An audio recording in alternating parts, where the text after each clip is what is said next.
No, it's recording. All right, so let me get this, share the screen.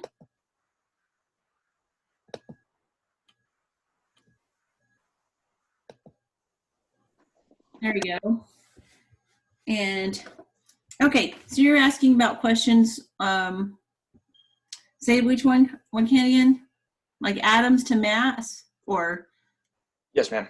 Okay, well, let's review this part. So you go from mass to moles, and then you can, and that can go in both directions, and you can go from moles to atoms or particles or molecules, okay? Now, one thing you need to remember, and I went over this on the common error video, is that 6.022 times 10 to the 23rd is only things. It's not grams. It's not grams. 6.022 times 10 to the 23rd is a mole, 1 mole of things, just like 12 is 1 dozen of things. It's only a number of things, not how much they weigh. So mass is in grams over here. And if I want to figure out how many atoms, I've got to go from mass to moles, and I'm going to use the molar mass. Now this molar mass can be of an atom, or it can be the molar mass of a molecule. It's whichever thing you have. You've got to use that molar mass. Then you get to moles. And once you turn it into moles, you're going to use Avogadro's number, which is the 6.022 times 10 to the 23rd number. Okay, so let's do, like, we're going to turn 256.8 grams of water into molecules. Okay, so we have grams. That means we're starting at right here in the gram section. And I'm going to go to moles, but in order to do that, I need the molar mass. Now the molar mass will be of the molecule of water, not of, you know, hydrogen or oxygen. So I got to calculate the molar mass of the water molecule. So I write hydrogen and oxygen and I count them. I have 2 atoms of hydrogen and 1 atom of oxygen. Then I have to multiply them by their molar masses that you get off the periodic table. So what's the molar mass of hydrogen? Can you tell me? 1.01. Yeah, 1.01. Hold on, let me let somebody else in.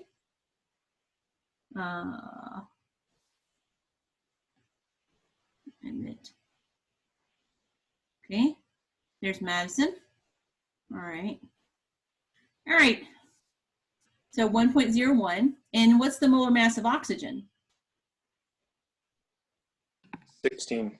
16.00. Because remember, I want 2 decimal places when you're getting it off the chart.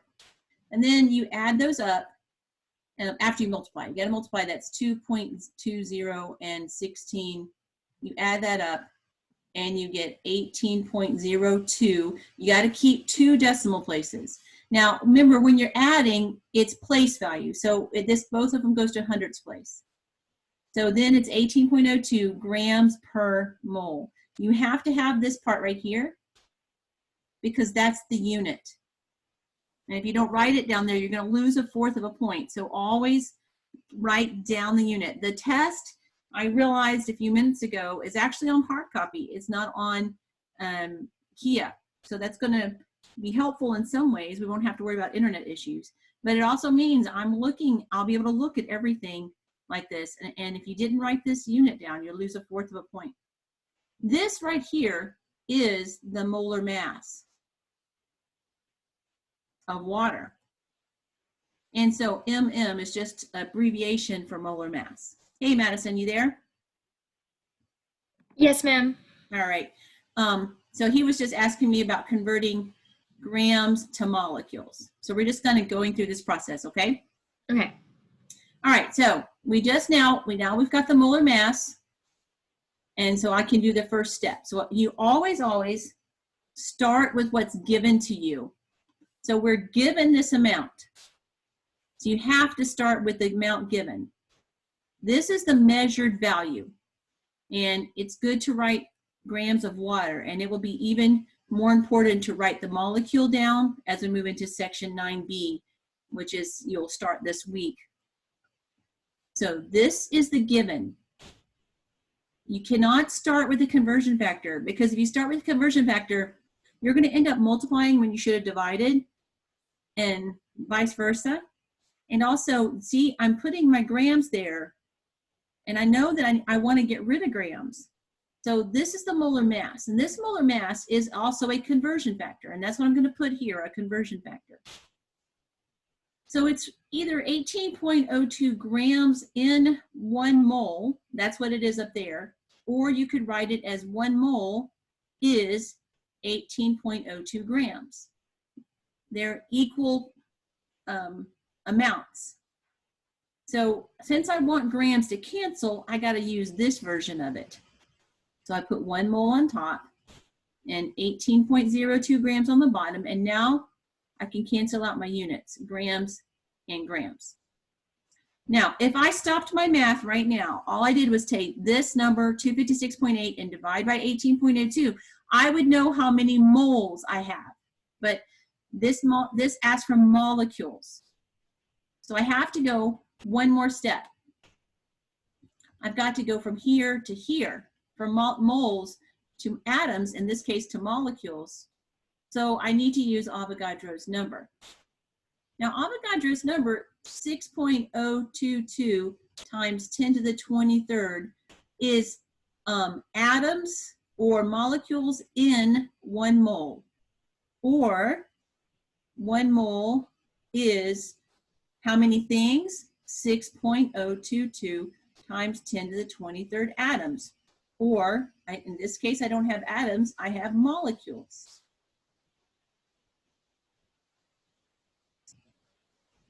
But you will never have grams with this unit.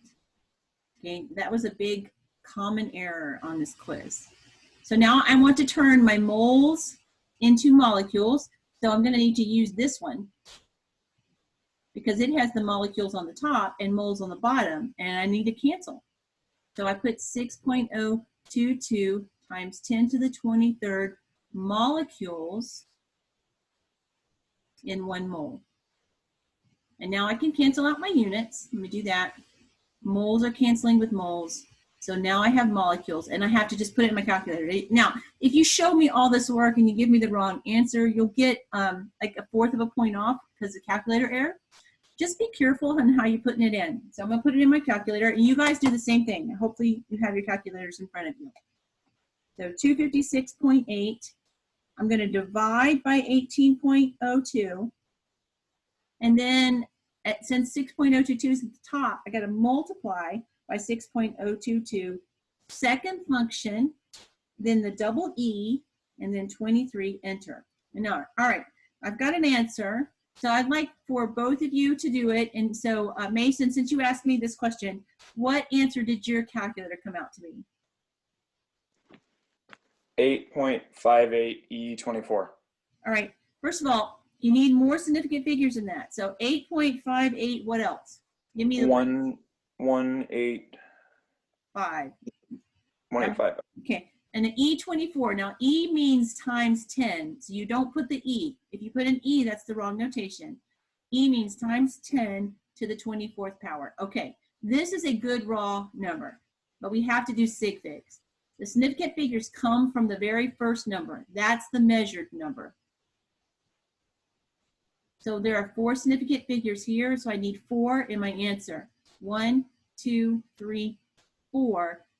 So you look at the next number, and the 8 causes the 1 to round up. So now it's 8.582 times 10 to the 24th. The unit I didn't cancel was molecules of water. Okay? All right. So that's going in this direction, from mass down to molecules. Now you could go from molecules back to mass. So let's try that. And I'm going to erase this. I'm going to erase some of, I wonder if I can erase some of this without getting rid of all of it.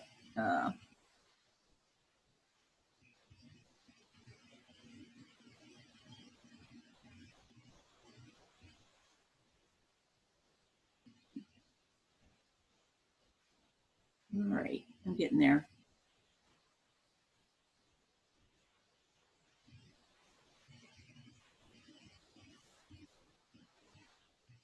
Well, I didn't really mean to erase the molar mass and stuff, but you guys have that on there. All right, now, here's the hard part. Where is the pen again? Whiteboard. Nope.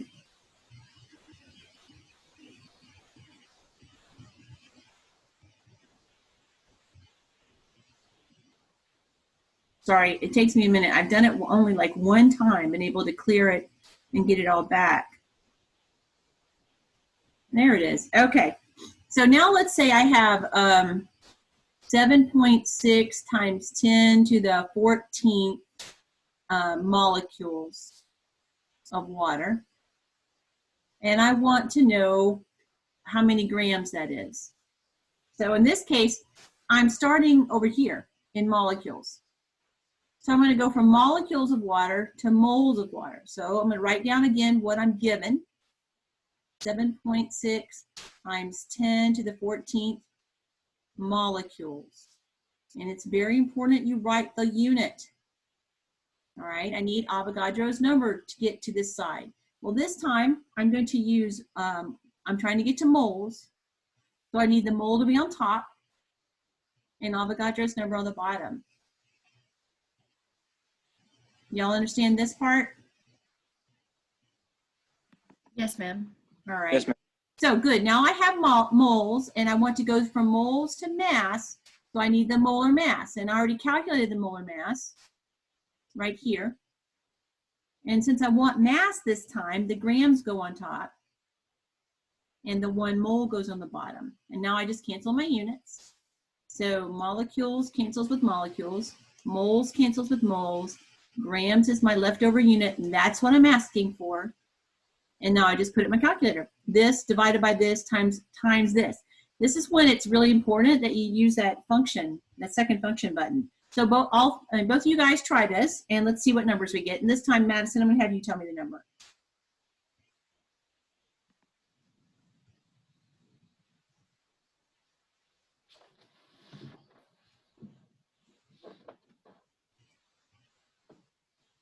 Okay, I have my number. Madison, you have a number? Yes, ma'am. I got 2.274 times 10 to the negative 8th. All right, that's a good raw number. All right, Mason, were you able to get that? Yes, ma'am. Okay, good, because you have to be careful with the scientific notation. All right, now we got our chance to fix it for sig figs. There are 2 significant figures in this. This is the measured value. So 2 significant figures here. The 7 causes the 2 to round up. So this is 2.3 times 10 to the minus 8 grams of whatever the molecule was. I think it was water. Okay? All right. All right, let's try. So what, tell me what another question that you have that you want to clarify. I'm going to clear this, okay?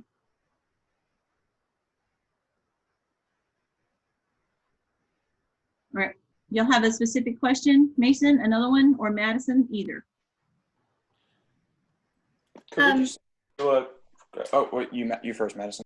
Okay, for me, it was just all the questions. I just forgot that you can't use grams with Avogadro's number. So I understood how to do all the problems, but I was just using the wrong number. So. Well, yeah, and it's not only that. I mean, you needed the 2 steps. So you ended, if you put the grams with it, you only did 1 step. Yeah. And so that messed you up. Okay, Mason, what about you? I was just going to ask if we could just review a percent composition problem. Like, okay, well, we'll do that. I'll do that one, and then also maybe an empirical and molecular formula one. Okay, so because the percent composition can have a lot of things that it goes into. So let's say that I have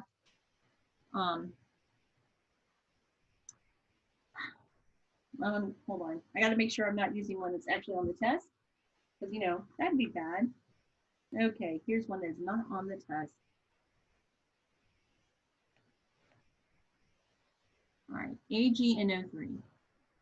Now you do get to use your periodic table and your polyatomic ion chart and your oxidation chart, and so that should help.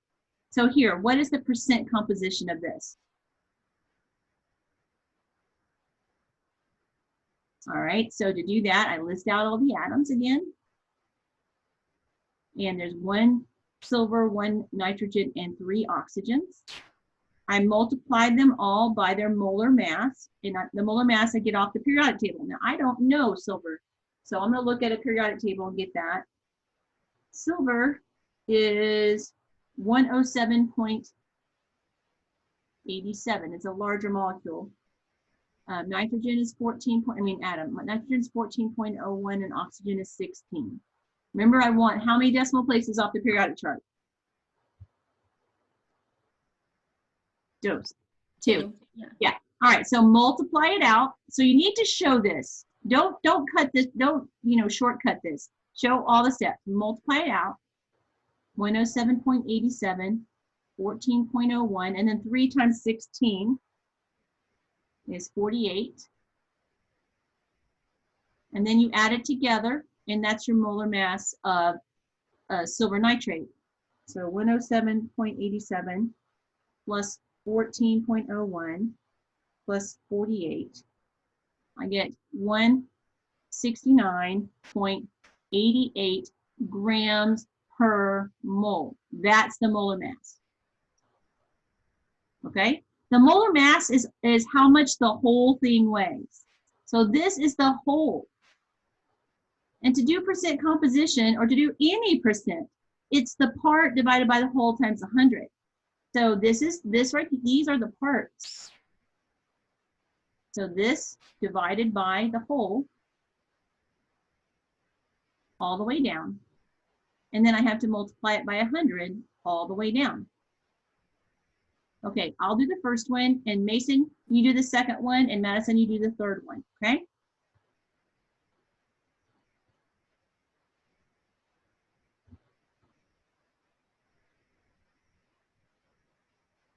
I hit the wrong number.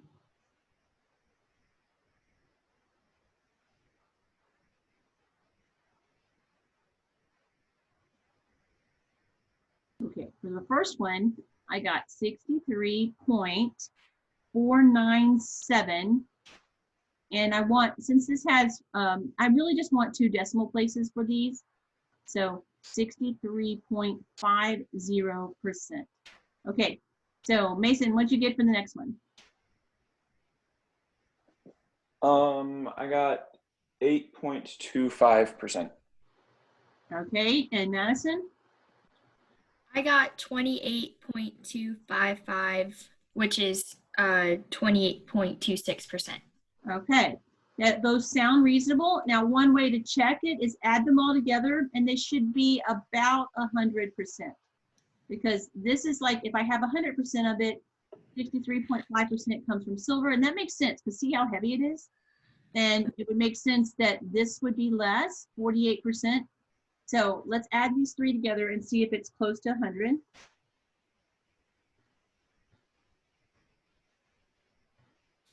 I got 100.01. And that's fine. The reason that happens is because of the rounding that we have to do. Okay? So this means if I have this amount of stuff, a big circle of it, if I have 100%, well, 60% of it, which is more than half, so this right here, that comes from the silver. And then we have like a tiny sliver, 8%, that comes from nitrogen, and then oxygen is 28.26%. Okay? Now, that's a part of the question. Now, I could say, instead of having, so I could say I have 584 grams of silver nitrate, silver Ag nitrate. So how many grams of silver do I have?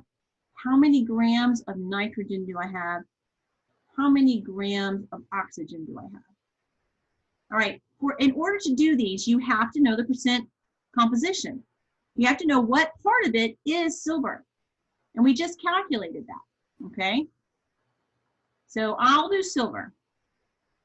Well, so what I do is I take 584 grams, I multiply it by this percentage in decimal form. So 0.6350. This right there. You got to move it to the left and left. You got to keep all the decimal places and all these sig figs. Multiply it through 584 times 0.635. I get 370.84. There are three significant figures in this first number. So this would be 371 grams of silver. So if the whole amount, if that whole amount is 584 grams, the silver would be 371 grams. Okay, what would nitrogen be? Tell me how to do it, Mason. So we would divide the percent that we have for nitrogen by 100. Okay. So it would be 0.0825 Okay. and multiply that by 584. Right. All right. And so what number would that be?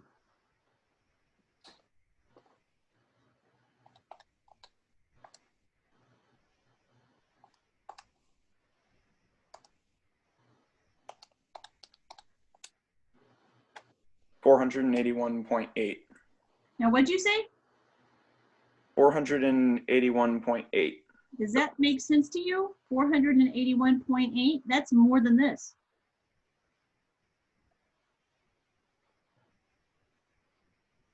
Oh, I realized what I did wrong. I didn't put the 0 before Yeah, the 8. yeah, that's what I figured. Yeah, it's got to be. So this is more. So this should be a less number. So what'd you get this time? Try again. 48.18. 48.18 grams of nitrogen. That sounds more reasonable. Okay, Madison, tell me how to do the same thing for oxygen.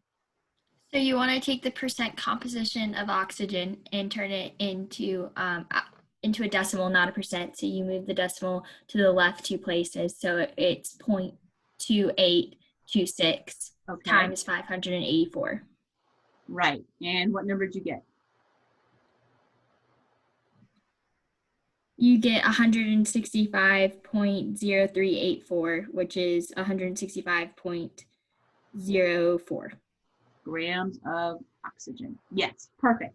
That's how many. Now, the next question I could ask you is, well, in this same amount of compound, how many atoms of silver do I have? I could say, now I've got this. I could ask you how many moles of silver or how many atoms of silver. So now you take the silver that you know you have in this compound. Like I won't give you the compound amount. Or if I'm making you figure out the compound, I won't give you the name because if I give you the name, I will have told you some of the answer. So, but I might say of the above compound, you still have this amount. How many moles of silver is that? Well, you just figured out how many grams of silver. So now I want to figure out how many moles that is. So if I figured out, mass to moles to atoms, I need the molar mass. So to go from mass to moles, I need the molar mass, this time of silver. So I look it up on the chart in silver. Oh, I actually put it up here already. So 107.87 grams. And so grams cancel, and I would know how many moles of silver I had. Divided by 107.87. And that would be 3.4393, 3 sig figs, 3.44 moles of silver. All right, I could also ask you how many, there's nitrogen grams, you just calculated. How many moles of nitrogen is that? Well, you do the same thing. You go from mass to moles, or I could ask you how many atoms, and you go from moles to atoms using Avogadro's number. So I want you to do that. How many atoms of nitrogen would you have? So go. I want both of you to do that and then give me a consensus. Tell me what to do.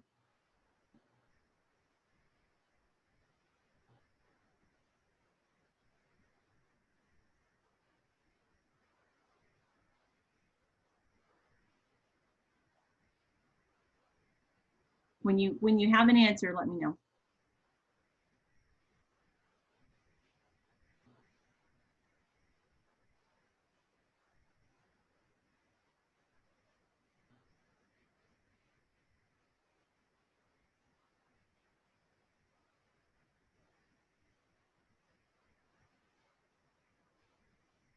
Got an answer?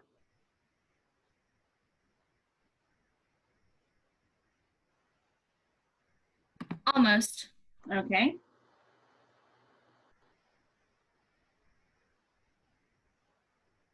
I have an answer. All right. Well, Mason, talk me through it. So I took the answer that we got from the last problem, 48.18 grams of nitrogen, and then I divided it by the atomic mass of nitrogen, which is 14.01. All right. Now, I will say this is the molar mass because if it's in grams, it's a mole. If it's atomic mass, it's 14.01 AMU. So we're talking about a mole, not just a single atom. But yeah, that's the right thing. Now what? I multiplied it by Avogadro's number. Okay.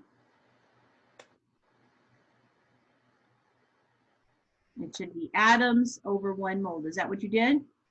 Yes, ma'am. Okay. Now we cancel out all the units. Grams, grams, moles, moles. And how many atoms did you get? 2.0709 times 10 to the 24th. Okay. Now I'm just going to double check your math. Okay. 48.18. Oh, sorry. Or Madison, actually, did you get the same answer? Yes, ma'am. All right. So now we just got to check sig figs. And so there are 4 sig figs here. So we need 4. 1, 2, 3, 4. So 2.071 times 10 to the 24th atoms. Okay. So that's the kind of questions you'll have on this. All right. All right. Okay, I'm going to pull up a empirical and molecular formula one, okay? All right, so let's review just real quickly. There's 3 types of formulas. You have the structural formula, which is the most. Then you have the molecular formula, and you have the empirical. The structural formula is the one that looks like this, where it gives you all the information that you need, how many atoms there are and how they're stuck together, how they're bonded. The molecular formula just tells you what type of atoms you have. Carbons, I have 2 carbons, and how many hydrogens I have? 6. So it tells you I have carbons and hydrogens and how many. So it gives you the second most information. And the empirical formula is the simplest ratio. So you divide both of these by 2. So the simplest ratio would be CH3. Okay, so you gotta, oops. I don't know what I did. There it goes. To go from here to here, you gotta multiply by some factor of n. So like, this is a 1. 1 times 2 gives me 2. And 3 times 2 gives me 6. So I would know that n equals a 2 here. So n is that multiplication factor, and n is calculated by taking the molar mass, which is just mm, over the empirical mass. All right, so that's part of what you need. Now I'm going to give you a problem, and we're going to go through the steps. So let's see here. We have a compound that is 63.5% silver, 8.2% nitrogen, and 28.3% oxygen. We've already used this compound, but I want to show you how to get to the empirical formula now. All right, so we follow the steps. We list the atoms: silver, nitrogen, oxygen. If it's in a percentage, we can pretend we have 100 grams. Because percent means per 100. So if I have 100 grams, 63.5% of them are silver, so 63.5 would be grams. Y'all follow that reasoning? Yes, ma'am. Yes, ma'am. Okay, So this would just be 8.2 grams, because if I have 100 grams, 100 times 0.082 would be 8.2 grams. If I have 100 grams, then 28.3 grams of them would be oxygen. I just got to get to some mass, okay? I might give you the mass already. If I do, you don't have to do any conversions here or changing over. But now once you do that, you got to turn it into moles. So you're going to do the molar mass thing. 1 mole, 1 mole, 1 mole, and 107.97, 87 grams. Nitrogen is 14.01 grams. Oxygen is 16 grams. So I'm turning it into moles now. I'm getting rid of the mass unit. The grams will cancel all the way down. And I'll have so many moles. All right, I'll do the first one. Mason, you do nitrogen. Madison, you do oxygen.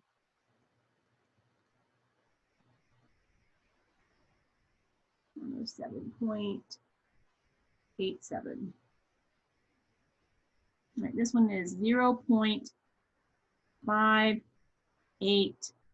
There's 3 sig figs, so 589 moles. Okay, Mason, what's nitrogen?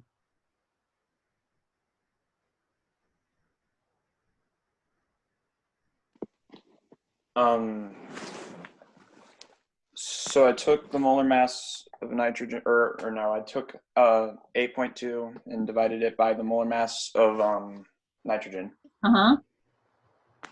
And then I took that number and multiplied it by, or wait, I think I did that wrong. No, all you're doing right now is converting it into moles. See this? You're just taking the mass and dividing it by the molar mass so you can get into moles. So I just need 8.2 divided by 14.01. That's all you got to do there. Okay, I have 0.585. All right, 0.585, but it's 2 sig figs, so 0.56 moles. All right, Madison, what about oxygen? It's 1.7. 1.7. There's 3 sig figs. 1.76. Moles. Or it's going to be 1.77 because the next one's 8. Yeah. All right, 1.77 yes, ma'am. moles. Okay, now we have that all in moles. That was the first step. Okay. Now we're going to divide by the smallest number of moles. Okay, so that will be 0.56. So 0.56 moles. We're going to divide by 0.56 moles all the way down because we're trying to get to a whole number. All right, this divided by that is a 1. So 0.589 divided by 0.56 is 1.05. And this is going to be one, since I'm taking this off of a worksheet that I didn't create, we're going to have to fudge it a teeny bit. And then 1.77 divided by 0.56 is 3.16. Okay, now this is where you evaluate for the no rounding zone, okay? And you look at the decimal portion, which is this portion. And normally the no rounding zone is between 0.9 and 0.1, but when it gets close to this edge, it's fuzzy, okay? So look, 0.05, all right, this one's easy. That falls below 0.1. So I can count this, that rounds to the number 1. Easy, okay? This is already the number 1. 0.16, that's the fuzzy spot, because that would be 0.16. It's slightly bigger than 0.1. Okay, that is still going to go ahead and round to a 3 because of the significant figures. Like I was using this old college worksheet I got and from somebody else. And so it doesn't have it exactly. I'm not going to give you any that are fuzzy like that. Mine are going to be definitely in the no rounding zone. Okay, so like if it's 0.25, you don't round that. That would be a 1/4. Okay, and so this one we're going to round to a 3. These things become your subscripts. So now you have silver 1, nitrogen 1, oxygen 3, or AgNO3, which is what we just got to doing, silver nitrate. This is the empirical formula. Empirical. All right. Now, this one doesn't have the molecular formula because a different molecular formula, because the molar mass and the empirical mass are identical. So I'm going to give you one more. I'm going to write out the work. So just bear with me for a moment. And I'm going to write out the work. I just got to make sure I don't give you one. All right, this one's easier. I'm going to put this up here. I'm going to write out really fast for you. You have chromium and oxygen. You have 68.4 grams of chromium and 31.6 grams of oxygen. We divide by their molar masses. So chromium's molar mass is, I'm going to use my periodic chart one. Chromium's molar mass, chromium, 52. All right, 52.00 grams. Oxygen's molar mass is 16. So 68.4 divided by 52 is 1.32, and 31.6 divided by 16 is 1.98. Okay, that's moles. And then I divide by the smallest. So 1.32 is equal to 1. 1.32 here, 1.98 divided by 1.32 gives me 1.5. Now we evaluate, this is why I wanted it. No rounding zone. 0.5 is definitely right there somewhere. So I cannot round that number. I got to do more math. This one stays a 1. 0.5 is 1/2. So this is 1.5, which becomes 3/2. So you can look at this, turn it into a fraction, and then turn it into an improper fraction. So now I have chromium and oxygen. This is the ratios. 1 chromium to 3/2 of an oxygen. Well, I cannot have 3/2 of an oxygen. So I multiply both of them. This is important. By the 2. So that becomes 2. And what is 2 times 3/2? 3. Do you see what I just did there? Yes, ma'am. Mason? Yes, ma'am. Okay, these are your subscripts. Once you have whole numbers for everything, that's your subscripts. So this is CR2O3. That's your empirical formula. Okay? Now, I would have told you something like, what's the molar mass of my compound? And so I'm going to figure out the empirical mass of my compound now. So I have chromium and oxygen, 2 and 3. I use the empirical formula. I multiply them by their molar masses. Chromium is 52. So 52 times 2 is on 104. 16 times 3 is 48. Is that right? Yes. 0.00. Add that together. 104 plus 48. 152.00 grams per mole. That is from the empirical formula. So that's the empirical mass. This is how you figure out the empirical mass. It's exactly the same way you figure out molar mass. Okay? Now, if my molar mass, and I would have to give you this, okay? If the molar mass of my compound is 456 grams, what is the molecular formula? Well, I figure out N, and that's the molar mass divided by the empirical mass. I'm going to give you the molar mass. It's going to be inside the problem. 456 grams. You calculated the empirical mass, 152 grams. 456 divided by 152 is 3. 3. That's my N. Now I take my empirical formula, whoops, CR2O3. I'm going to multiply it by whatever N is, and this time N is 3. So this is going to be Cr2 times 3 is 6. Oxygen 3 times 3 is 9. That is your molecular formula. Okay? So the key is this, and I give you hints. I'll say hint, and I'll put this little formula there. Sometimes it will, I won't always. So this is always given to you. This has to be calculated right there. So you got to go through the whole process. This one pretty much had the most math you'll have to do for this kind of problem anyway. I give you this weird number that has to go through additional math right over here to get to really good whole numbers. And then you get those whole numbers are your subscripts.